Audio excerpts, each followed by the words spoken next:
Hello beautiful soul! Welcome back to my channel. This is Mei-chan Amin from Japan. Kabayan Aries, this reading is for you.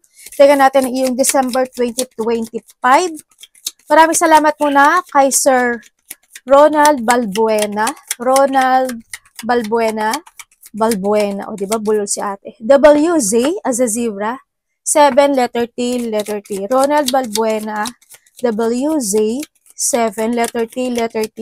Sir, sa iyong thanks donation. At syempre sa inyong lahat, syempre sa aking mga subscriber, new subscriber, cross-watcher, at sa mga bagong pasok dyan. Welcome na welcome kayo sa bahay ni Ate Aimee. Salamat din sa nakatabahan ng puso ninyong mga comments.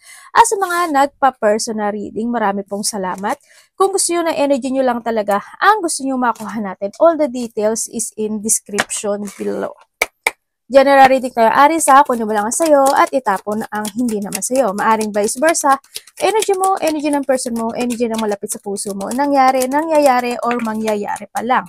Use your own intuition, lawakan nyo ang inyong isipan, ano man ang gender mo, ano man ang edad nyo. Lagi nyo tatandaan na wala sa baraha ang inyong kapalaran, kayo pa rin ang makapagdedesisyon nito. Tsaka wag nyo ipilit kung hindi nyo energy kasi napakarami nyo talaga energy. Tsaka hindi ko binanggit yung pangalan nyo ha. Gawin yung mga warning sign, hindi yung negative ha. Gawin yung guide, yung mga warning sign na lalabas dito at i-reverse nyo yun in a positive. Para lumabas ang positivity sa buhay nyo. Kung gusto nyo lang naman. Walang pilitan dito ha. Kung gusto nyo na positive lang maririnig nyo, ay naku po, sorry. Maaring hindi ako yung tao na makakatulong sa inyo. Kasi ako nagsasabi talaga ako na pwedeng ikaiwas nyo. Diba? Pag hindi nyo alam yung mga warning sign, paano ka magkakaroon ng positivity? Ganun lang yun. Okay, look at that. Aries, may mga dissatisfaction. Arte mo ate. May mga dissatisfaction with life. Marami namang klase, pwede sa relasyon, sa trabaho, sa goals, sa passion, creativity, any situation in life. December, magkakaroon ka ng mga dissatisfaction. Maaring may mga tatahakin ka. Yan, tas hindi mo matatapos o hindi mo magagawa. O mga magpaplano ka na hindi magiging okay. Pwedeng ganun. Kung saang aspeto ng buhay mo yan na pwede ka magkaroon ng dissatisfaction. Ganyan. Eh, syempre, nahandin din yung you need to trust to your intuition by this December. Or mas more kang magta-trust or you need kasi mag-enlighten more yung intuition mo. O, di ba? Intuition, use your intuition to make a beneficial change. O, di ba? Hindi nga ako nagkamali. O, yan. No, yun. Yung iba sa inyo may pagkaano kayo, may mga natural psychic ability. No, yung iba sa inyo. Mag-ingat kayo pagdating sa eye. Hindi ko alam mo why. Pero pag-ingat kayo pagdating sa mata, siguro makamapuwing kayo, masundot, mamaga, magka-sore eyes, biglang may humangin na malakas, tapos may pumasok sa mata nyo, yung mga ganun. Mag-ingat ka. Mag-ingat, ikaw or someone into your heart, mag-ingat. Yan.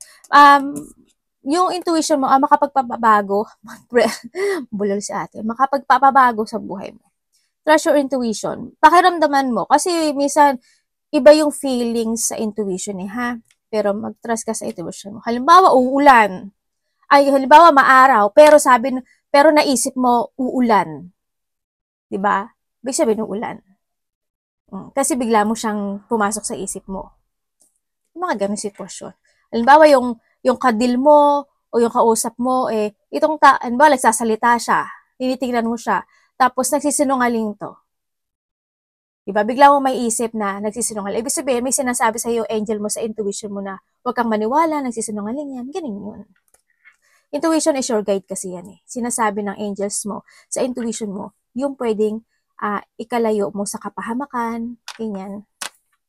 And syempre, you are on the road to success. The mountain, ibig sabihin may mga blockage no? Kasi mountain is a blockage and obstacle yan eh. Kung titignan ko dito kay unicorn, mag-try ka sa intuition mo, kung yung tinatahak mo na path ngayon, nasa tama ba? Kasi nagiging sigsag ka dito, no? Mag-trust ka sa intuition mo. Halimbawa sa relasyon. Tama ba yung tinatahak mo? Kasi this an obstacle yan eh. Tama ba yung tinatahak mo? Sa tingin mo magsasucess ka? Yung mga ganun. kasi gamitan mo nito. Family matters. Yung iba sa inyo is may mga family matter. No? Yan. Kasi nandito rin si Fury. Kung anong basa dyan. Kasi bubita naman si ate talaga. Yan. May mga family matters. Siguro magkakaroon ka naman by this December. Magkakaroon ng mga kung ano man yung matter na yan when it comes to family. Pwedeng pag-aaway, pwedeng problema, pwedeng any situation. Hindi pagkakaintindihan, lalo na kung may mga blockage talaga. Halimbawa, yung relasyon niya, di ba? Merong third party. Blockage nga siya. Di ba? Kung ano man yan, sa trabaho, di ba? Pero family kasi ito Maaaring may mga poproblemahin kapag dating sa family. The most difficult part of situation is over. Ibig sabihin, hindi naman lahat is bad kasi we have the rainbow. Ibig sabihin, pag titingnan ko to itong si mountain tsaka si rainbow. If you choose your path, there's a happiness coming. Ganon. Pero sa iba naman sa inyo, rainbow is, kasi there's a rainbow after the rain, diba? Kung sa family yan, ibig sabihin, magkakaroon ng kasiyahan, pagkakasundo, o may mga bagay na magkakaroon ng recovery, no? O may mga i-recover ka. Ganyan. May mga mapag-uusapan related to successful or mga sitwasyon na nagiging mahirap and then magkokos siya ng success. Pwedeng ganun. Tingnan pa rin natin kung ano yung lalabas. Ay, maluga. The will, yung will mo. Indecisiveness, allowing your life to rumble aimlessly. Okay, ang buhay mo kasi Aris, nandun ka pag paikot-ikot lang. Paikot-ikot ka lang. In one direction. Halimbawa, 'di ba ang wheel kasi 'di ba parang gulong siya, umiikot siya papuntang future. Sa'yo hindi, naka-stop. Ganyan lang siya, nasa isang lang siya. Ganun lang siya. Yan ang sa'yo. Maaring related siya sa family or in relationship, pwedeng ganun. Or pwedeng kasi andito si masaya, masaya. Kung kumbaga si Will minsan masaya, hindi, masaya, hindi, masaya, hindi. Nandun ka sa point na yun. Kaya, maaring may mga indecision situation ka napaplanuhin pero hindi matutupad or pwede siyang ma-delay. Maaring ganun. May mga delay situation. By this December, may mga nangyari noon na muling mangyayari muli ngayon, mga ganyan. Sana wag naman. Pero trust ka, sabi naman din this intuition mo Hidden secret can harm you. May mga secret pala. Okay, pagtitig dito, siguro na sa iba sa inyo may mga sikreto kayo. Pwedeng may mga unfinished business, pwedeng ganun, di ba? Pwede may mga unfinished business kasi kung titingnan mo dito si road, nagsisigsag siya ganyan Pag ganun siya, di ba? Ganun. Ibig sabihin, okay, mahirap, okay, mahirap. Kaya parang siyang wheel na nasa isang place, di ba? Yun ang nakikita ko dito. When it comes sa rainbow rin kasi is enlightenment ito, no? And when it comes sa scar, yun nga, siguro nandun yung sitwasyon na may mga secret na masakit talaga na hindi mo maamin-amin, pwedeng ganun. Or pwede rin na meron kang malalaman na secret. Pwedeng ganun. Kasi andito sa intuition. Kaya sinasabi rin na mag-trust ka sa intuition mo. Yun. O kaya may mga something happen when it comes in the relationship. Kasi andito si family. So, si horse. Kung saan aspeto ng buhay mo to. Pwedeng sa trabaho, ganyan. Pwedeng ikaw yan. Diba? May mga bagay na hindi mo maamin. Kaya nakastay ka doon sa part na yun. Stay ka lang dyan. May mga tao na magagalit or may mga hindi pagkakaintindihan na magaganap o mangyayari this December.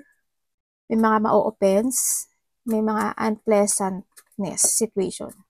Yan, siguro doon yung situation na basta maging calm ka lang, no? In any situation of life, pasabaan mo pa yung patient mo hanggat maaari. the luck, jackpot, fortune, and reward. Okay, nandito si Rainbow. Ibig sabihin, may mga makakamit na kasiyahan talaga by this December. No, there's a luck. Ibig sabihin, is pwede ka manalo sa sugal. Halimbawa, nagsusugal ka, nagsasabong ka, nagkakabayo ka, or nagbabangka ka. Ano ba mga sugal?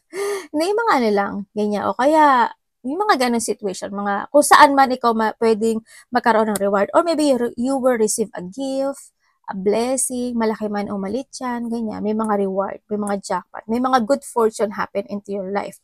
Pwedeng halimbawa, merong isang sitwasyon sa family mo na hindi naging maganda in the past November, and this time, magkakaroon na kayo ng happiness. Kumbaga, tapos na yung problema, magkakabati ang mga bagay-bagay kayo, di ba? Magkakaroon ng recovery, pwedeng ganon. Kung saan niya ibibigay yung reward o yung luck na to is thankful, no? And origin. May mga gagawin ka na nandito ka sa sitwasyon mo pagdating this December is may mga gagawin ka, either you have a project, may mga creativity ka, may mga actions ka na gagawin na pwedeng mag-success yun, nandoon ka sa point na yun. You try to invest something into your life by this December. Yeah, may mga investment or investing situation.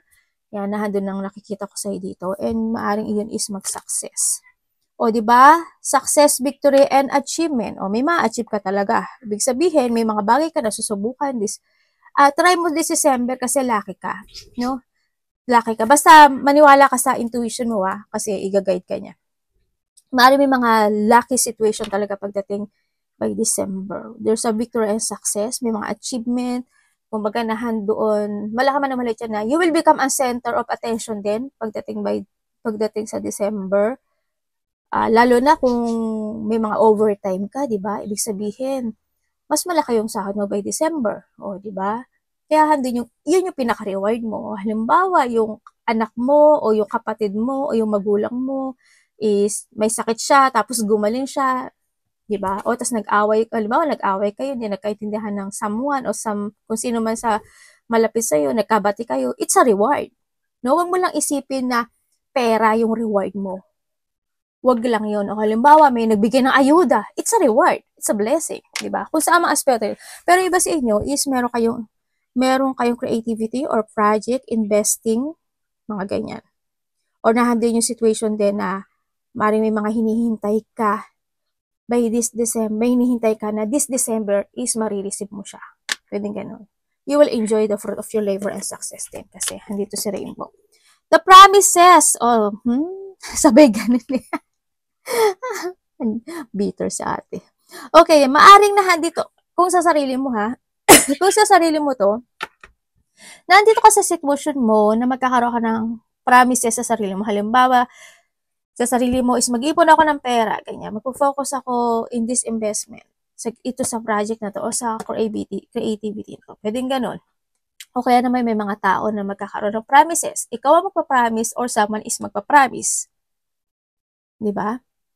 O, halimbawa, ano ba? Magkikita tayo. Halimbawa, ganun. Kung ano man yan, alam naman ang babaw ko eh. Yan, kung anong promises yan, Yan, maaring may magpo-propose, di ba? Maaring may magpo-propose sa makaka-receive ka ng, gift. Teka, inom lang si ate. Makaka-receive ka ng ring. O kaya may tao mangako sa'yo, promise, ganito, ganyan, ganon. Di ba, uminom mo na si ate. Saktong lalo muna ako eh. Yun, kung ano man promises na yan, tingnan natin. Halimbawa galing ng ibang bansa yung kakilala mo, okay, promise, makikita tayo, ganyan, uuwi ako. O kaya ikaw ang pupunta sa kanya, o siya ang pupunta sa'yo, o galing probinsya, galing ibang baryo. Yan, kung anong klaseng pangako yan. Energy ni Aries.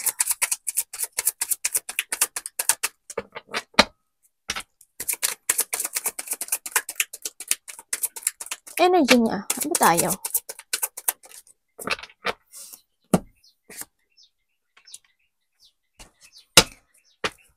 Okay. 7 of Swords.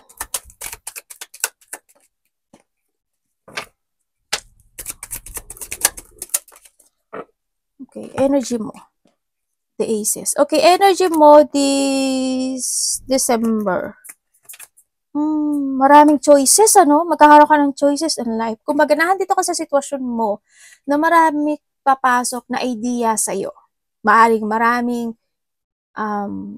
opportunity or idea na may isip mo or darating in life, no, by this December. And then, or sa iba, magkakaroon ka ng choices in life.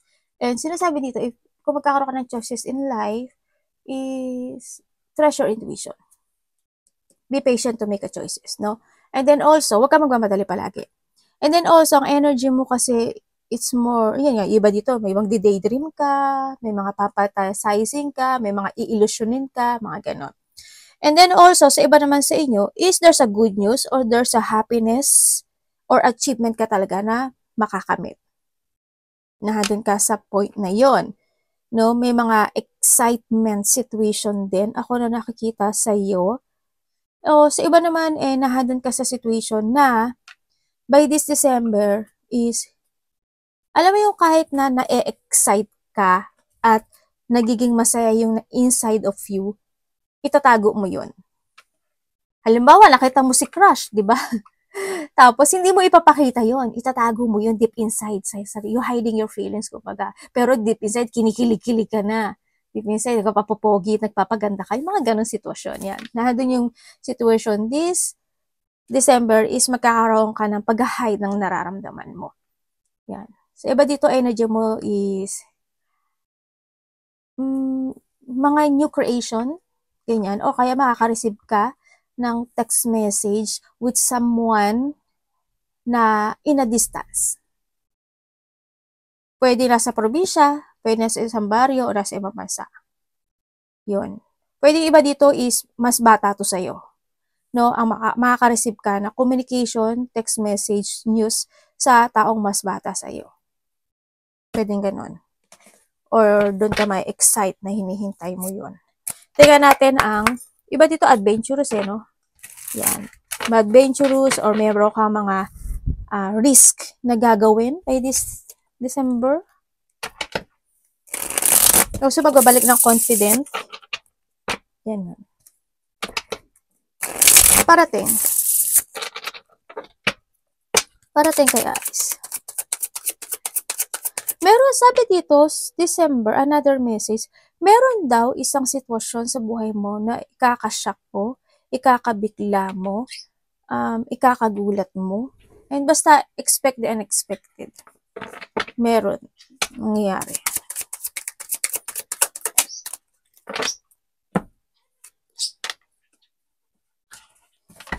Parating. Anong ibig niyo sabihin, universe?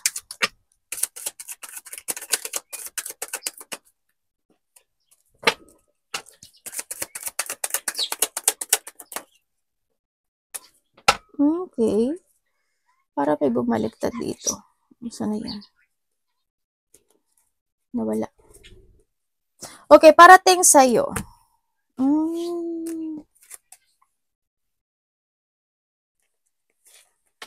Parating sa'yo.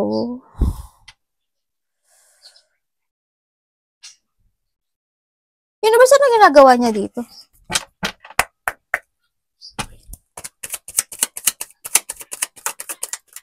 Ano yung ginagawa niya dito?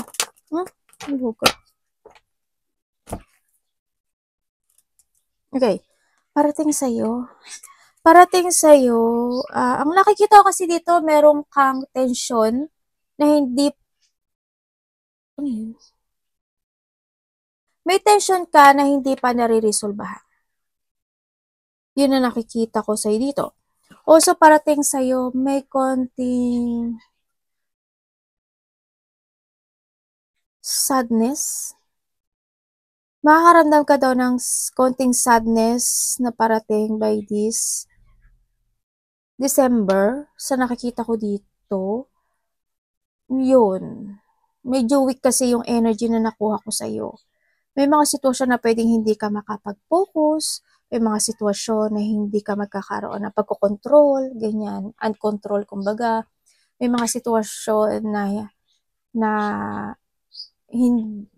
hindi ka magiging patient, ganyan. Ang nakikita ko dito. Siguro may konting pagmamadali or medyo iiksi yung pasensya mo, pwedeng ganun. And then also parating sa'yo, sana hindi ka mabully, ano, dito, sa sitwasyon mo. Kasi hindi ko lang alam ikaw or siya, itong tao na to. Kasi may tao daw na magkakaroon ng pagdududa. Halimbawa, sa sarili mo, magkakaroon ka ng pagdududa kung kanino man, o sa goal mo, or sa action, o decision making mo. Pwedeng, siguro sa sarili mo yun ha. Pwedeng sa iba kasi, kasi self-doubt yun sa sarili. Kung sa iba naman, sa iba sa inyo, maaring may lalaki na pwedeng magduda sa'yo, or ikaw may lalaki ka na pwedeng pagdududahan ka. Pwedeng ba, kasi andito rin si girl, well, kasi wala kasi talaga ano dito no? Wala talagang gender, almost walang gender, kasi maraming energy. Nibali kung focus lang siya sa pangalan no? Pwede pa nating malaman. Pero dito kasi, lalaki man siya o babae, magkakaroon ng pagdududa. Ganyan. So, iba dito, lack of confidence sa isang sitwasyon na gusto mo nang magkaroon ng stability in life. Pwedeng sa negosyo mo, pwedeng sa sarili mo, or pwedeng sa mga goal mo in life. Ganon. Ang nakikita ko sa'yo. Parating din, may pagbabago ng direksyon sa iba. Or maybe you are manifesting to change your direction sa iba sa inyo. Ganon. Pwedeng change of direction, change of opportunity, pwedeng ganon. Doon ka sa manifesting na ganon. Or sa iba naman is tatahak daw kayo ng bagong direksyon sa buhay. Yung iba naman is may mga bagong opportunity na darating sa buhay nyo by this December. And then you decide doon sa bagay na yon. Parang dito, if you invest something or mag-go ka doon sa opportunity na darating sa'yo at magko-commit ka doon, you will be success. Ma-achieve mo yung ibig sabihin. Ibig sabihin, huwag ka lang mapapanghinaan ng loob. Kasi dito sa sitwasyon mo, by December, may mga part ng December na magiging low yung energy mo para sana hindi ka magkasakit, no? Yan, siguro handle lang yung not focusing o kaya yung mapanghinaan ka ng loob. Siguro iba. Okay. Tingnan natin dapat iwasan.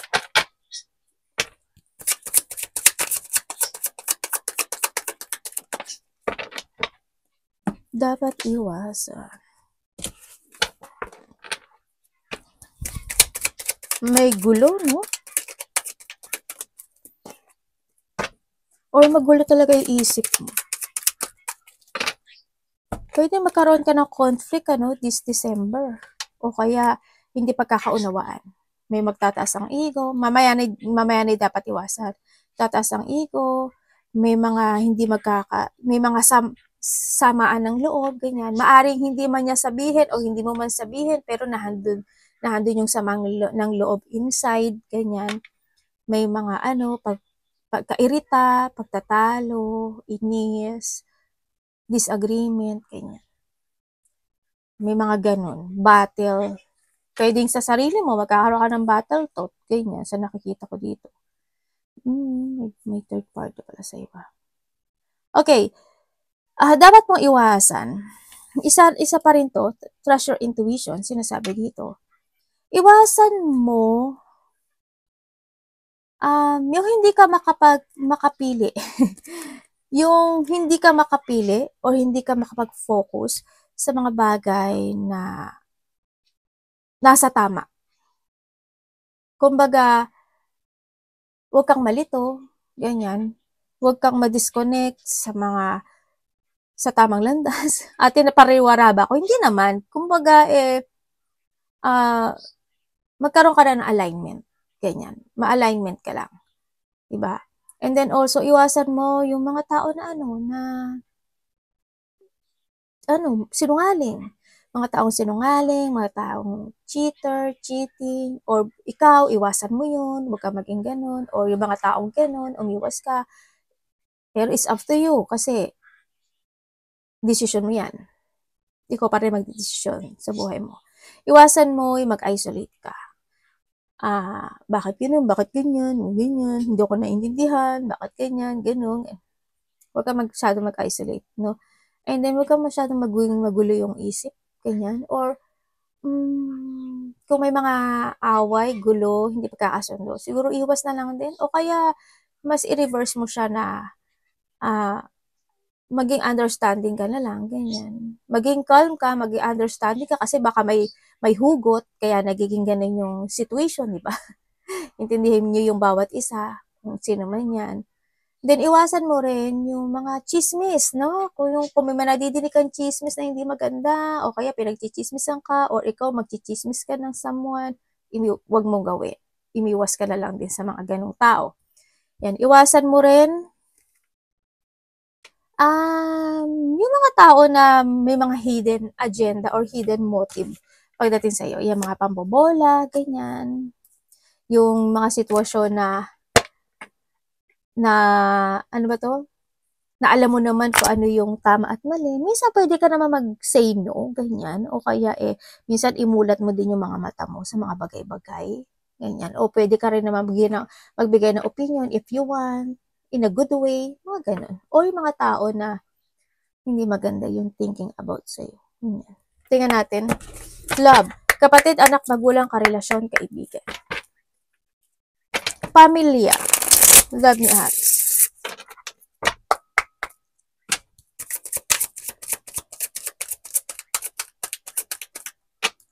May mga bagay din na kailangan mo nang harapin.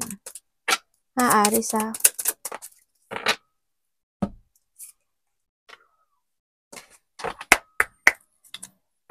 Love.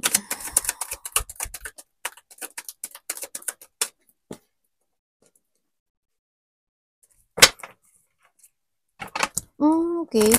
Parang kung iaano ko to sa sa song, kasi may pumapasok sa intuition, sabi niya, love, can't you see I'm alone? yun nadidinig ko. O, diba? Hindi nga ako nagkamali. Ano ba yun, ate? Sabi niya, love, can't you see I'm alone? Can we talk and give a heart cheer? Thinking of you. O, diba, engot lang si ate. Hindi, nakikita ko kasi yung message. Natatawa ako, kaya ano ko yung message. Kung naiintindihan niyo lang to, matatawa talaga kayo sa message. Kung naiintindihan niyo yung card. Okay. When it comes sa love, kung ikaw is single, sa single lady, sa mga single dyan, ibig sabihin,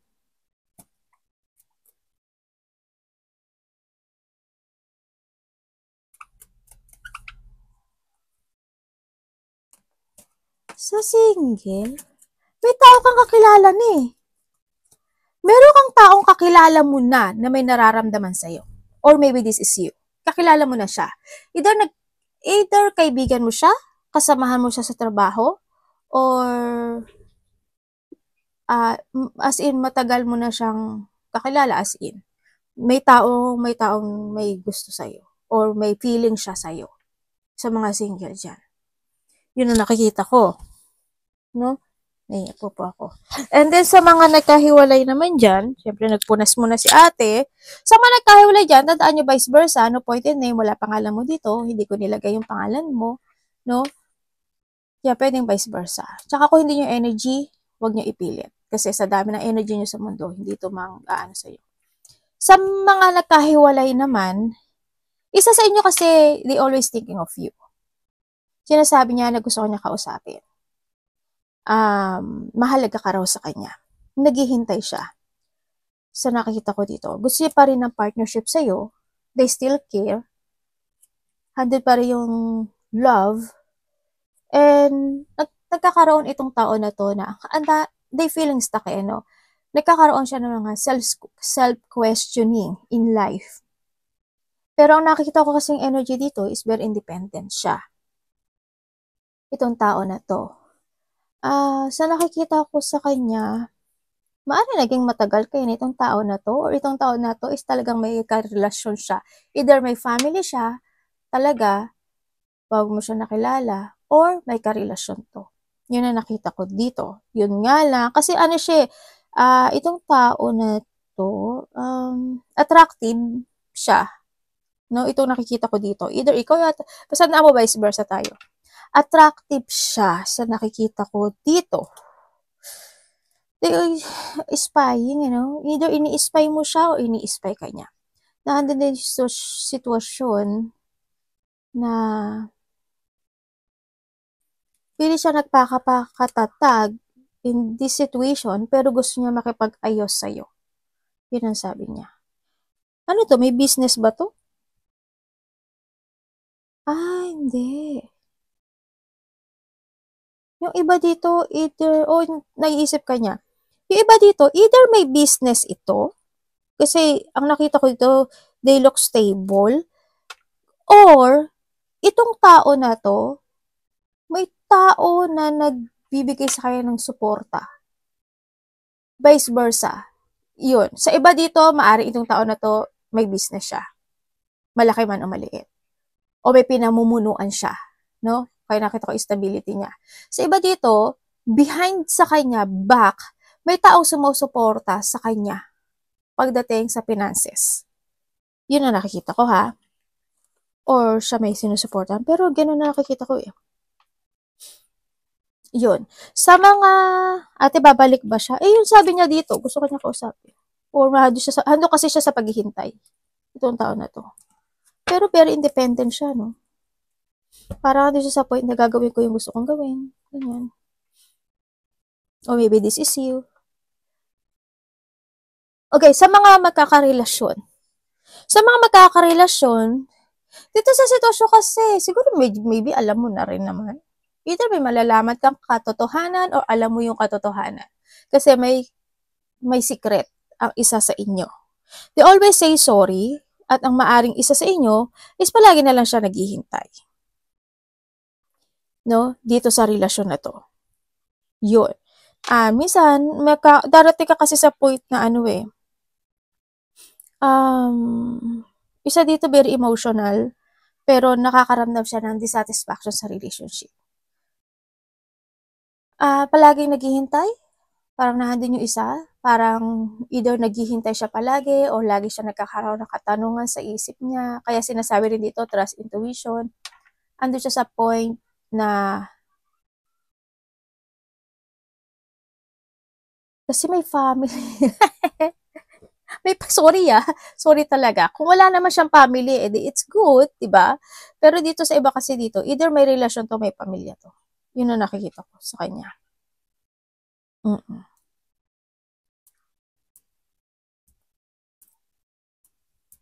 Yun, baka magkaroon kayo ng mga sana hindi ka magkaroon. Basta magkakaroon kayo ng dissatisfaction or makakaramdam ka ng dissatisfaction this December sa kanya. Ikaw sa kanya or siya sa iyo, vice versa. Magkakaroon ng ganun. Baka hindi kayo magkaintindihan o kaya hindi mo magustuhan yung mga mangyayari. May mga ganun sitwasyon. Money ni Aries.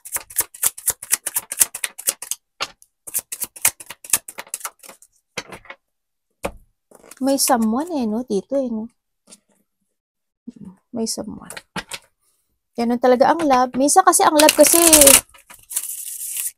bulag-bulagan lang. Tapos after a year, tas natauhan ka, shit, nagsayang pala ako nagsayang lang pala ako ng oras at panahon, di ba? May mga ganun sitwasyon, di ba? Kumbaga kumbaga, naging luma ka na. Joke. Hindi, totoo naman lang, reality lang, no? Kumbaga, kumunat na yung balat mo, tapos, at the end, tsaka ka palang natauhan, di ba? Ganun talaga ang love. Money. Hirap talaga magmahal. Diba? Matatauhan ka na lang. Wala na yung asim mo. Sabay ganun Joke. Sabi, ate, ikaw, pasyado kang bitter, Hindi naman. Pero okay lang yun kasi, ano yun eh, hindi ka rin kasi magsisisi sa mga ganung bagay. Alam mo why? Kasi, naging masaya ka. Ang pinaka-importante kasi doon, kasi ang love naman kasi, may hirap at saya. Hindi naman forever magiging masaya kayo eh. Hindi. Parang gulong ng palad talaga. Parang wheel yan. Diba? Pagdadaanan mo yung hirap pagdating sa love. Yun nga lang, syempre, kung may third party, alam mo sa sarili mo kung hanggang saan ka lang. Diba? Alam mo sa sarili mo kung saan ka dapat pumesto. Ganun lang yun. Huwag kang masyadong um, demanding o possessive, diba? Or vice versa. Kasi, syempre, alam mo sa sarili mo kasi na may someone eh. Pero kung hindi mo alam, yun ang pinakamasakit sa lahat. Pag hindi mo alam, until the end, tas hindi mo alam, tas saka mo lang malalaman, 6 years na, 10 years na, diba? Yun ang pinakamasakit sa lahat. Ganun talaga eh, kasi challenge, kasi we need to learn. When it comes sa life, we need to learn. Yun lang pinaka-the best, yung may matutunan ka. Pagdating sa pera mo, di ba nag-sermon pa si ate? Sa money mo, sa money parang hindi maganda. Sa money mo, ang nakikita ko sa'yo dito, kasi andito rin si Tu eh. Tsaka si Nat. Sa money mo, mayroong tao, ikaw or someone, may tao daw na magdidikta sa'yo pagdating sa pera. Meron. Halimbawa, yung anak mo, yung karelasyon mo, o kaya yung magulang mo, o kaya, basta may ganun. Halimbawa, ganito, ganyan. Kulang to, magdagdag ka, baka meron ka, mga ganun. May magsasalita. Or nahadin yung point na yun na yung iba dito para magbibigay ka ng hindi eh. Kasi dito parang dito sa nakikita ko dito, may tao na parang gusto kanyang kausapin. Parang magdadalawang isip kasi itong tao na to eh. May taong gusto kanyang kausapin o gusto mo siyang kausapin related sa money. May taong ganun. Kaya sa December magkakaroon ka ng sitwasyon na ganun. Either may magdidikta sa'yo, or may taong gusto mo kausapin, or gusto mo siyang kausapin related to a money. Or may taong mas bata sa'yo na hindi kayo nag-uusap, or nag-uusap man kayo sometimes, or hindi man, na maaring magkaroon ka ng connection related to a money. Pwedeng ganun. Yun ang nakikita ko dito. Sa iba naman sa inyo is magkakaroon kayo ng may mga plano or idea. Ako na nakikita sa'yo na gusto mong desisyonan, pero either magdadalawang isip ka doon or magkakaroon ka ng doubt doon.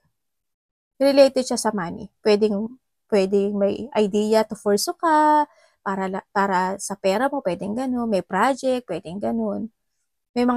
May mga decision making ka na medyo difficult pagdating sa pera. By December. Pwedeng gano'n sa iba. Advice.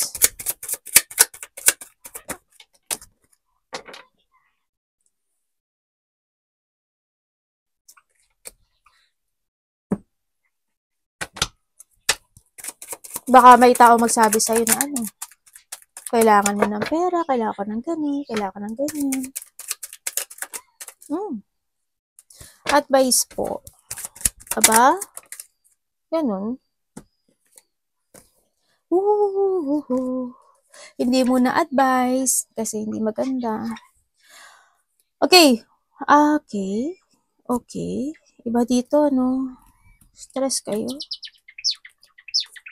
Meron ka talaga may mga sitwasyon ka na na-focus ka sa nakaraan. Andun din yung sitwasyon na nagkakaroon ng deep unhappiness situation, may mga pag-aalala, may mga anxiety, depression, siguro iba sa inyo may insomnia, palaging sumasakit yung ulo, o minsan talagang masakit yung ulo pag maraming iniisip. Ang nakikita ko sa'yo dito, ingat ka ha. Hindi naman siguro lahat to. Kasi dito, ano eh, may tao ako nakikita na dishonest.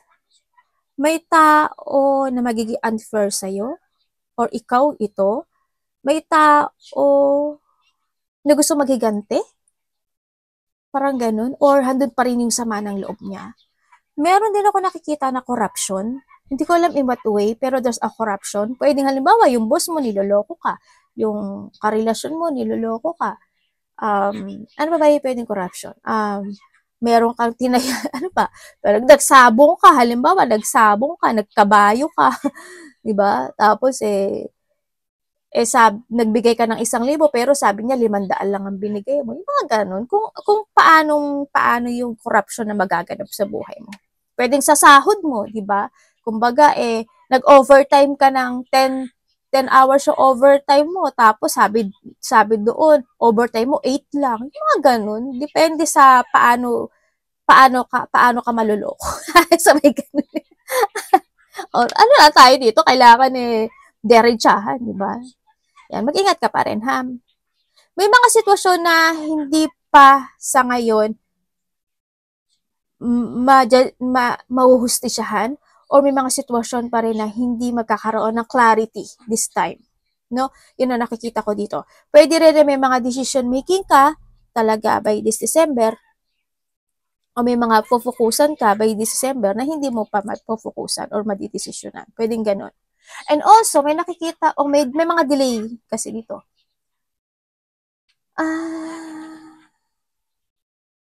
Meron, iba dito naghihintay talaga ng clarity, no? With someone or with something. Parang ganun. May nakikita ako na someone, ikaw or siya, ito, gusto niya na reconciliation. Or gusto niya makapag-usap sa'yo. Someone want ng peaceful resolution. Yun ang sinasabi dito, no? Gusto niya ng peaceful resolution. May communication no? Andito ka sa sitwasyon mo na parang may tao ka na gusto mong magkaroon ng communication sa kanya, pero parang wala parang hindi pa nangyayari, ganyan. O kaya may mga sitwasyon na you want to find peace in your life, pero hindi pa siya actually clear or clarity yung bagay na yun. Kumbaga, pwedeng nakalimutan mo na, pero may natitira pa rin inside your heart. Pwedeng ganun. Okay, when it comes sa advice, you need to release your emotions or yung mga anxiety, pag-aalala, and kailangan mo rin na maging devoted sa mga bagay, sa decision making, sa mga sinasabi mo, sa mga actionan mo, o sa mga focusan mo. No? And you need to find peace talaga. Ang sinasabi rin dito, i-release mo yung mga stress. You need to surrender. Kasi ano ka sa point na you want to surrender the challenge of your life. And kung kinakailangan, i-release mo yung mga bagay na dapat i-release. Siyempre, iwasan yung kung may mga need to clarity or need to take it action. May mga bagay kasi na kailangan ng itama no? Pero nasa sa'yo yun kung paano mo siya itatama. May mga sitwasyon na itama mo yung mga mali, ganyan. This is the time to decide. This is the time na maging balance at maging totoo ka na, mga ganun. Make a new horizon in life. Hindi pa sumasakit yung likod mo or may sakit ka sa bandang likod. Pwede sumasakit yung balakang mo, may sakit ka sa backbone, o pag naihiga ka, natutulog ka, minsan sumasakit yung likod mo, ganyan. May bungang araw ka ba? Mga ganun, no? May namatay pala, no? May nakita akong namatay. And then, also, someone's abandoning you or you abandon someone. Parang ganun ang nakikita ko rin dito. Yun ang sabi dito. You need to find peace. Yun ang nakita ko. Huwag kang ma-manipulate or ma-control ng sitwasyon sa buhay mo. Basta, isipin mo yung tama. Okay? Nasa sa'yo yun. Arigato na ba si God bless.